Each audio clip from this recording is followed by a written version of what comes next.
donc ñun suñu clé USB nekk na seen loxo au moins minimum 7 jours te nag suñuy IT ñoom yor nañ li ñu déposé. te lañ leen rejeté comparé nañ nee nañ lii parce que génne nañ sax ba rejet yi ñu d'accord ak ñoom ci erreur matérielle génne nañ ko de keroog ci conférence de presse bi wane nañ ko. mais dañ ne lii nii ñu wax nii yëpp 98% ci li ñu wax ci lii nii yëpp nekkul ci ñun liñ leen jox fu mu jóge. c'est une question. alors maa ngi ñëwaat ci yow tuuti ma may la nga naan café naan ndox mais en attendant Mansour suñu déggee argument wu Ousseynou Ly ndax mën nañoo fi mu toll nii wax ne douter un peu ci fiabilité wu parrainage beeg ni muy doxee. bon vendredi ba toog naa ci plateau de manière générale ma wax moom daanaka li mu wax parce que ñun on n'a aucun contrôle sur le travail du conseil constitutionnel man vendredi dama fa jaar déjà boo ñëwee voilà journalistes yi ci biti la ñuy taxaw la cuisine interne du CC ñun amuñ ci benn maîtrise benn maîtrise dañ ci amul te loolu du dooleel démocratie normalement conseil constitutionnel ak élection yi ñu jëm parce que enjeu bi c'est pas l'ordre de dépôt l'ordre de passage l'enjeu c'est véritablement le contrôle du parrainage mais qu'est-ce qui se passe c'est le mandataire qui vient mooy déposer ni ñu ma ko expliquer il présente la clé et les autres documents ñu dugal ko ci benn écran on te montre à partir de 0 jusqu'à 100 le nombre des parrains qui sont validés rejetés région yi nga perte et cetera nombre de doublons internes comme nombre de doublons externes juste préciser que le doublon interne mooy par exemple li Serigne Mansour indi wala Ousseynou li mu indi externe mooy dama koo indi Ndiasse indi ko Ousmane Touré indi ko yow nga indi ko mooy externe te li gën a sonal gars yi mooy le doublon externe mooy leen gën a sonal mooy li nga xamante ne maîtriser wuñ ko ba pare beneen bi moi je pense que le rôle des journalistes c'est un rôle de vigie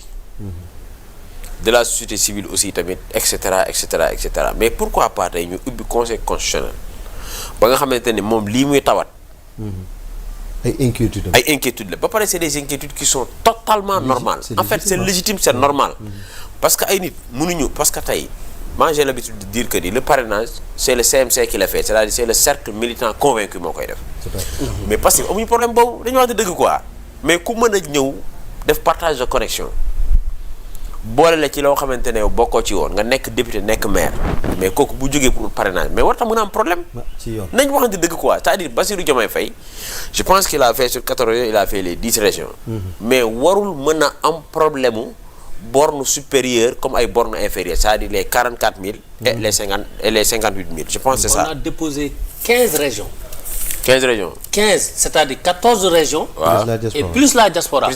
boo seetloo ci candidat yi ñi ko fi déposé dañ leen di compter non loolu moom bu nekkee loolu ngeen déposé parce que man information bi ma amoon mooy vous avez fait les 10 régions non c'est-à-dire quand tu déposes tu sélectionnes say régions su la neexee nga yem yaa xam l'essentiel mais on a couvert les 14 régions et la diaspora léegi nag dans la validation on nous a dit qu'on a validé 9 régions man 10 sax la amoon waaw bon man li ma gis on a validé 9 régions et le minimum de régions à valider c'est 7 régions c'est 7 donc on a validé les 9 waaw minimum mais léegi problème bi non excuse-moi non allez non mais c'est bien problème bi mooy doublon yi mën nga ko dabu mais problème bi c'est les 12 375 parce que bu ñu rejeté mënatoo ko dabu doublon mën nga ko dabu mais rejet moom mënoo ko mais rejet mënoo ko d'accord ce qui veut dire quoi li suñu experts yi sous-entendre mooy notre fichier a été manipulé parce que xam nga li tax dama lay jox pour que tàmm di liggéey fichier Excel il y a ce qu'on appelle une méthode d'incrémentation mooy par exemple ligne bi su nekkee 100 lignes 100 lignes colonne yëpp nga remplir ko man su ma bëggee changer ndoo 100 lignes yëpp damay dugal benn ligne rek incrémenté mooy c'est donc lignes yi ci topp yëpp day changer donc dafa am ay lignes yoo xamante ni biñ nañ ko joxe suñu expert dañu gis ni lii incrémentation la mooy maanaam dañuy dugal turu ji bi rek incrémenté donc ay jibi rek a ciy nekk et finalement doublon lay indi. nu andiw doublon rejet. te cartographie rejet yi ñett la. Dakar Ziguinchor et Sédhiou. pour Dakar problème yi fi ñu ko andi mooy discriminant. waaw c'est-à-dire que même c'est-à-dire xam nga souvent dama ko bind keroog nit ne ma non même cette manipulation n'est pas intelligente c'est pas intelligente mais suivre na benn logique ñoom à la base ñi ko def. dañu am benn logique bu ñu suivre parce que quand tu vises Dakar Ziguinchor et Sédhiou xam nga bu baax fi nga viser. parce que xam nga ñoom non c'est pas un choix anodin parce que xool lañ gis ni région yooyu ñaata parrain lañ fa yóbbu. donc ñu jël ñetti région nii. non ñooy Sénégal. non pas tant xam nga boo déposé région bu nekk dañuy gis ñaata nga fa joxe. di nga am région yooyu privilégié dina am région yoo dul privilégié. léegi nag Dakar erreur yi dañ ko andi ci discriminant bi mooy. numéro de kii bi date d'expiration carte d'identité bi. soo demee Ziguinchor problème yi ci nom de famille yi la nekk. boo demee Sédhiou. ci erreur ci numéro d'identification nationale bi la. ci nekk ak bosam. donc maanaam experts yi génne na sax ba génne cartographie erreur yi ne ñun ñoo ko def te ñun bi ñu comparé nee naa la tur yi ñu joxe ak ñun tur yi ñu joxe sax bokkul. Mass ñu bàyyi leen ko. donc man daal suspicion bi yëpp li ko waral. mooy lan mooy le conseil constitutionnel quand même est enveloppé véritablement. de comment on appelle ça encore maanaam ñoom li ñuy def à l'intérieur. ñi war a mën a assister contrôler. participer à la vérification ils sont dehors mooy les journalistes. te loolu warul mën a nekk aujourd'hui mais un mandataire peut sortir manipuler le journaliste. oui parce que moom moo am la version officielle. alors que ñun dans les processus par exemple électoraux ñun li ñuy gis par exemple au dépouillement il y a des journalistes qui assistent. dans les pays normaux loolu mooy dëgg. mais c'est très dommage que élection bu toll nii ak envergure bi nga xamante ni bi moom la jël ak intérêt bi muy suscité que conseil constitutionnel xam nga tey jii ce que le PASTEF dénonce la coalition portée par exemple par Bassirou Diomaye Faye mais c'est tout à fait normal que muy suscité inquiétude bu mel nii boo xamante ne bi je pense que ni on devait dépasser ça léegi nag pour revenir au parrainage mooy gis nga parrainage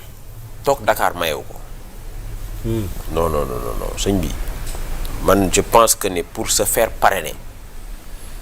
da nga war a am ay missions à l'intérieur du pays avec des objectifs clairs nettement affichés mission yoo xamante ne bi dañuy toog dans les régions suivant les objectifs mën nañ fa def 25 jours 10 jours 15 jours et cetera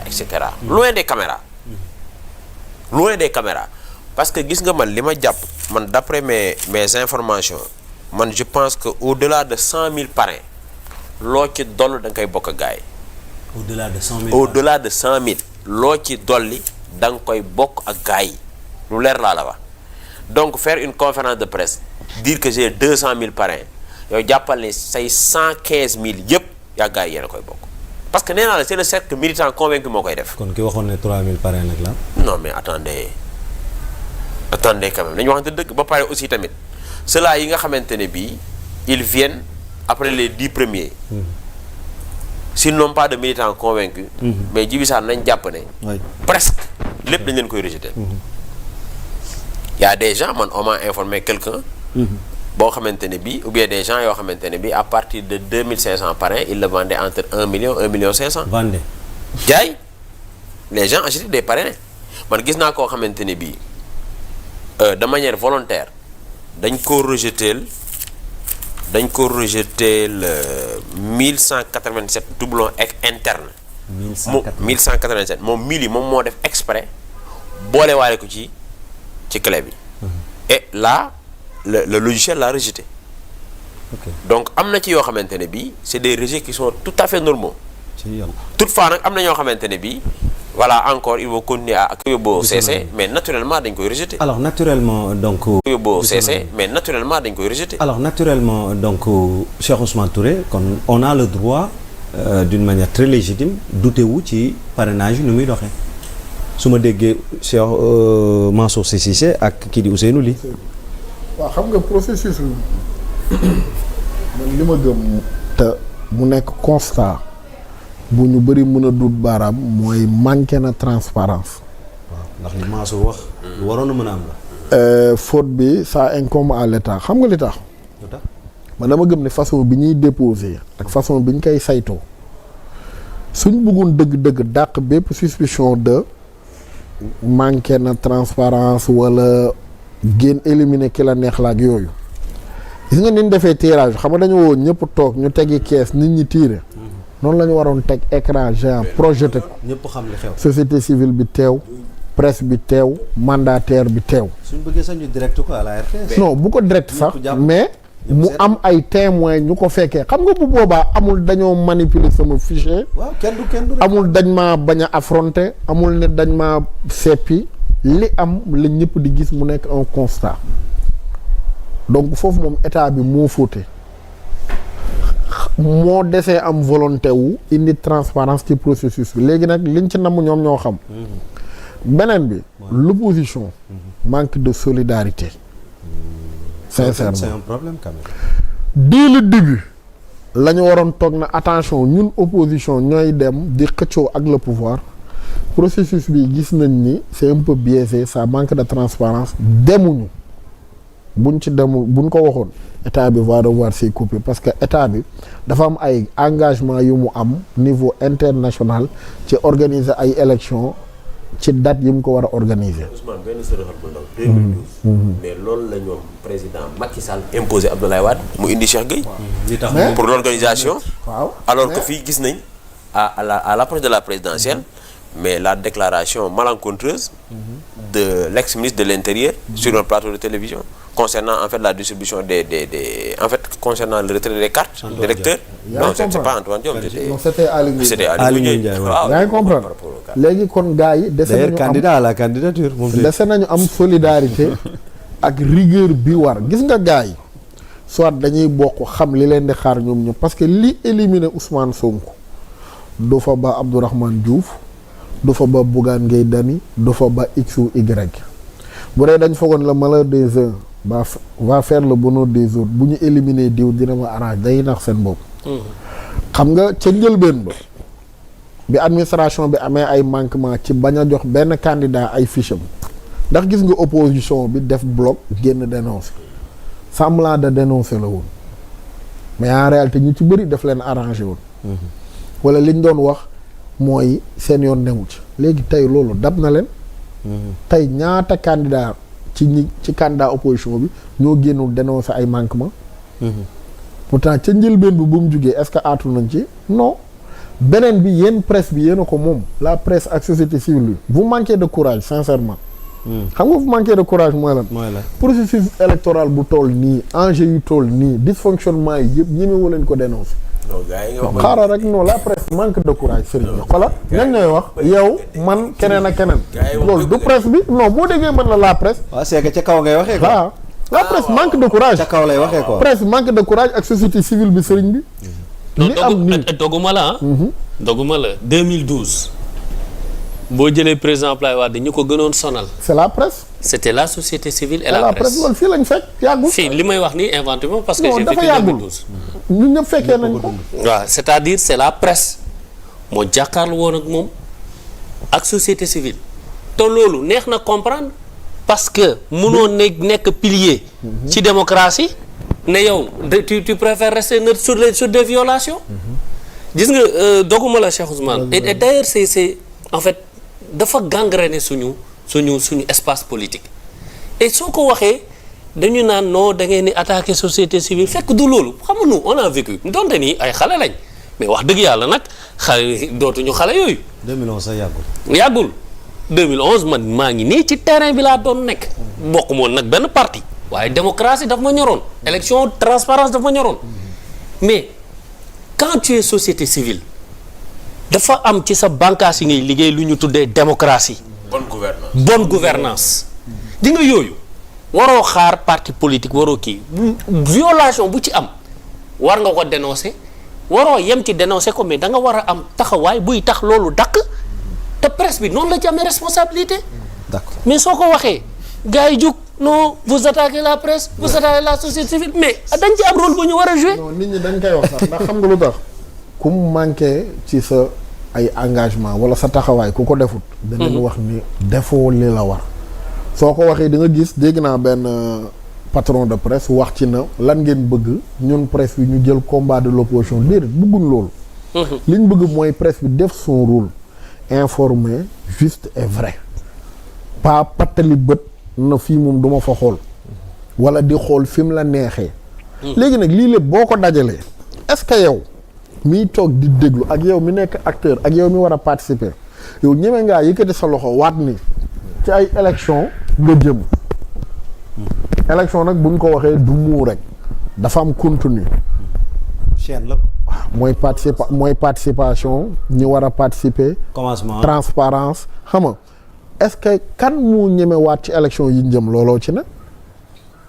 c'est ça le débat d'ailleurs. waaw léegi nag du moment que ni incertitude boobu am na képp ku nangu yéeg ci nu mu tudd oto boo gisul ni am na frein sëriñ bi bu saaraanee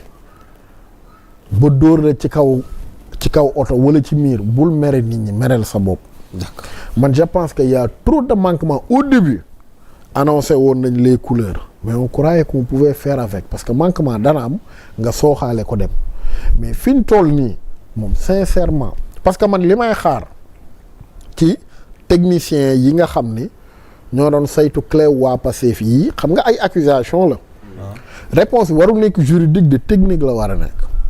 mooy ñoom ñu génne seeni technicien wane ni mi ngi nii ñun juumuñu ñii déposel Bassirou Diomaye Faye ñoo juum teg ko fii ak fële ñun loolu la ñuy xaar ci ñoom mu bañ a nekk dàng sante mais mu nekk non du dàgg sante te du nekk une réponse juridique waay dafa war a nekk une réponse technique nit ñi teg ci seen bët mu leer naññ parce que ci contribuable sénégalais lañ leen di fay Ousseynou leen du gaaw xëy na dañoo waaw léegi nag loolu nag boo ko deful après ku nekk tiire ci ay demandé ça nee nañ leen andi leen seen techniciens yi ñun ñu andi suñu technicien xam nga et d'ailleurs j'invite les gens à regarder cette conférence de presse c'était une démarche scientifique amul yaakaar naa wala foog naa ñoom dañ ne lii la ñu am lii lañ joxe ñoom bi ñu contrôler lii lañ ñu jox ñun bi ñu saytoo lii ak lii ak lii méngoo na lii ak lii ak lii méngoo moo tax ñoom it ñu war a apporter une réponse technique léegi nag pour daanee rek ca parrainage lu ndaw xam nga lii lépp xam nga lu muy wane échec gu dialogue ba rek dialogue bi réglé wu lenn pour l'opposition lan la leen réglé transparence da nga ko gis ci processus lu mu apporté ñii ngi def parrainage citoyen ñii di def parrainage élu ñi demoon recueillir signature ñoom ci lañ bokk luñ déposé bii citoyen bii élu ñi waxoon am nañ 3 millions de parrain luñ déposé élu lan la dialogue bi réglé pour l'opposition rien donc mascara la woon loolu leer na moom léegi kon su ma sukkandikoo ci Cheikh Ousmane Touré Dieuwrine Ndiassé kon on est parti pour vivre des élections trop compliquées pour sax dem bay douter ci crédibilité wu élections yi ñu jëm ni PDS day participer ci élections yi di ñëw. ah am na candidat kay ndax Karim Meïssa Wade la te validé na. 2019 Abdoulaye Wade waxo fi woon ne élections yu Macky Sall organisé du ci dem. nañ xotti carte d'identité waaw taal ko. dafa changé